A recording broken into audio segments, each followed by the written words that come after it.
Hello friends, welcome to my channel. आज हम करेंगे आरबीएससी 10th क्लास के 1 मार्क्स के क्वेश्चंस। तो चलिए स्टार्ट करते हैं। फर्स्ट क्वेश्चन है 15 की स्क्वायर का मान होगा। ऑप्शन दिया हुआ है 1 × 2 / 5 × 5। दूसरा ऑप्शन है 1 × 3 / 5 × 5। सी पॉइंट है 1 × 4 / 5 × 5 और डी पॉइंट है 1 × 5 / 5 × 5। तो अगर हम इन ऑप्शंस में देखें तो ये एकाधिकरण पूर्वेन विधि से किया हुआ है, जिसमें जो दहाई की संख्या होती है उससे 1 बढ़ाकर गुना कर दिया जाता है और जो इकाई की संख्या होती है उसका स्क्वायर कर दिया जाता है। तो हमने सिर्फ इतना ही करना था क्योंकि ऑप्शन में दिया हुआ है। तो इसका फर्स्ट आंसर राइट है, A option is the right answer. अब हम करते हैं इसका सेकंड क्वेश्चन। fx बराबर 5x² + kx + k का एक शून्यक इसके दूसरे शून्यक का व्युत्क्रम हो तो k का मान ज्ञात कीजिए। इसमें दिया हुआ है कि एक शून्यक दूसरे शून्यक का व्युत्क्रम है। मान लेते हैं एक शून्यक अल्फा है और दूसरा शून्यक बीटा है। तो बीटा जो होगा वो अल्फा का उल्टा होगा, यानी बीटा बराबर 1/अल्फा। हम जानते हैं कि और दोनों शून्यकों का जो गुना करेंगे यानी अल्फा गुना बीटा करेंगे वो बराबर होगा c/a के। जो इसमें c है बहुपद में वो k है और जो a है वो 5 है। तो हमने लिख दिया अल्फा गुना बीटा की जगह लिखा 1/अल्फा बराबर c की जगह k लिख दिया और a की जगह 5 लिख दिया। अब हम इसे आगे सॉल्व करेंगे तो अल्फा से अल्फा कट हो जाएगा और k का मान आ जाएगा 5। अगर ये आपको समझ आ गया तो हम नेक्स्ट क्वेश्चन करते हैं। थर्ड क्वेश्चन, यदि अल्फा बीटा बहुपद x² - px + 1 - c के शून्यक इस प्रकार है कि अल्फा + 1 बीटा + 1 बराबर 0 तो c का मान ज्ञात कीजिए। पहले हम इससे सॉल्व करेंगे x² - px + 1 - c। अब हम इसे ब्रैकेट को खोलेंगे तो -px - c - p आएगा। अब इसमें माइनस कॉमन ले लेंगे। इसमें माइनस कॉमन लेने के बाद आएगा x² - px माइनस फिर ब्रैकेट में आएगा p + c = 0। अब ये एक बहुपद बन चुका है ax² + bx + c। अगर हम इसे कंपेयर करें तो इसमें a 1 है, b -p है और c -p + c है। हमें निकालना है c का मान। तो हम यहाँ पे अल्फा को बीटा से गुना करेंगे, यानी शून्यकों का गुणनफल करेंगे तो वो c/a के बराबर होगा। इसमें जो c है वो -p + c।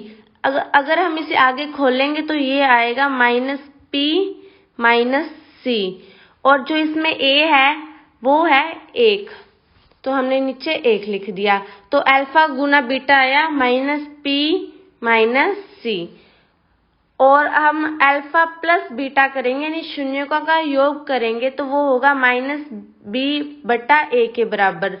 तो अल्फा प्लस बीटा किया तो इसमें b दिया हुआ है -p माइनस हमें आगे निशान लगाना था तो हो जाएगा +p।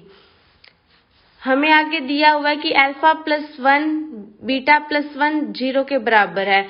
तो हमने यही किया कि अल्फा + 1 बीटा + 1 रख दिया। अब हम इस ब्रैकेट को खोलेंगे तो आएगा हमारा अल्फा बीटा + अल्फा + बीटा + 1 बराबर 0।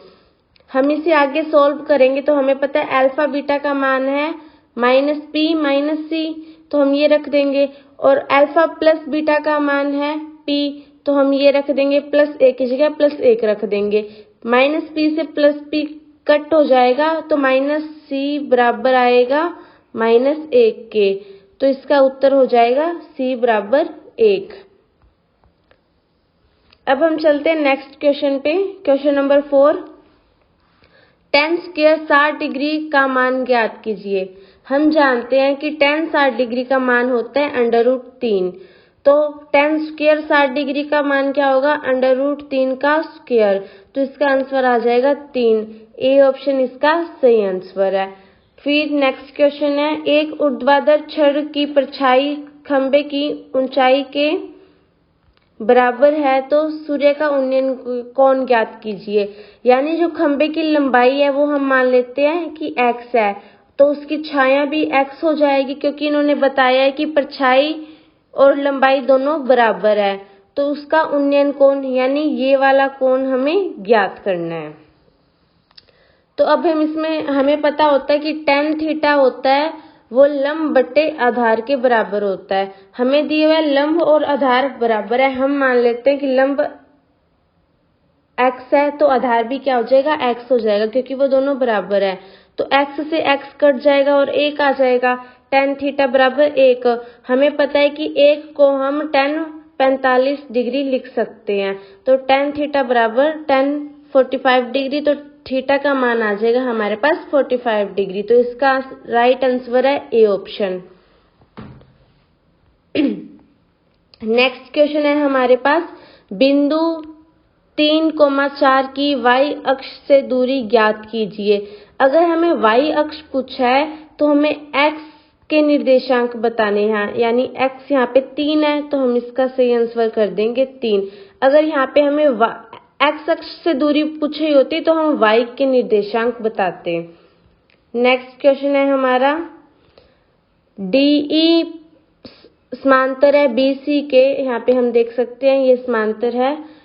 हमें AD दिया हुआ है 4 सेंटीमीटर, BD दिया हुआ है 6 सेंटीमीटर, AE दिया हुआ है 5 सेंटीमीटर, हमें EC ज्ञात करना है। अगर हमें जानते हैं कि थेल्स प्रमेय क्या होती है, AD बट्टा DB बराबर AE बट्टा EC, जब DE समांतर हो BC के।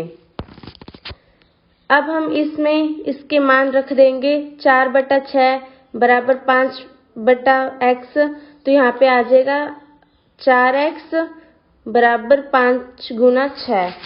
अब हम इसे आगे सोल्व करेंगे तो हमारे पास x का मान आ जाएगा 7.5 सेंटीमीटर। नेक्स्ट क्वेश्चन है, 10 सेंटीमीटर त्रिज्या वाले वृत्त के केंद्र से 6 सेंटीमीटर दूर स्थित जीवा की लंबाई ज्ञात कीजिए। ये एक वृत्त है, जो OA है वो इसकी त्रिज्या है, OA है वो इसकी त्रिज्या है, और जो OC है वो उसकी जीवा केंद्र की जीवा से दूरी है, और जो AB है वो जीवा है। तो हम जानते हैं AC, हम मान लेते हैं कि AC x है, हमें नहीं पता, हम AC x मान रहे हैं। तो AOC एक 90 डिग्री का त्रिभुज बन चुका है, तो इसमें बोधायन प्रमेय लगेगी, कर्ण की स्क्वायर बराबर आधार की स्क्वायर प्लस लंब की स्क्वायर। तो इसमें कर्ण है 10 सेंटीमीटर, तो यहाँ पे 10 की स्क्वायर कर देंगे, 100 आ जाएगा। आधार हमें पता नहीं है, यानी AC हमें पता नहीं है, हम उसकी जगह पे x लिख रहे हैं, तो x की स्क्वायर हो जाएगा। और लंब यहाँ पे है 6 सेंटीमीटर यानी OC, तो 6 की स्क्वायर 36 हो जाएगा। अब हम इसे आगे सोल्व करेंगे तो 100 में से 36 माइनस हो जाएगा और x की स्क्वायर बराबर आ जाएगा 64, और आगे हम इसका वर्गमूल करेंगे तो x आ जाएगा 8 सेंटीमीटर। यहाँ पे AC 8 सेंटीमीटर आया है, ना कि AB 8 सेंटीमीटर आया है। हम जानते हैं कि जो केंद्र से जीवा पर डाला गया लंब होता है वो जीवा को 2 बराबर भागों में बांटता है, यानी जितना ही AC है उतना ही CB है। तो हमें अगर AB निकालना है तो 2 AC होगा वो, इसलिए हम उसे 2 से गुना कर देंगे, तो हमारा सही उत्तर आएगा 18। गलती से भी इसमें 8 सेंटीमीटर सही उत्तर मत कीजिएगा, इसका सही उत्तर है 16 सेंटीमीटर। नेक्स्ट क्वेश्चन है हमारा, एक गोले का व्यास 6 सेंटीमीटर है, यहाँ पे व्यास दिया हुआ है ना कि त्रिज्या दी हुई है। गोले का आयतन क्या होगा, नीचे ऑप्शन दिए हुए हैं। तो अगर हम जानते हैं कि व्यास का आधा कर देंगे तो त्रिज्या आ जाएगी, व्यास 6 सेंटीमीटर है तो त्रिज्या 3 सेंटीमीटर हो जाएगी। हमें गोले का आयतन का सूत्र पता है, 4/3 पाई r क्यूब।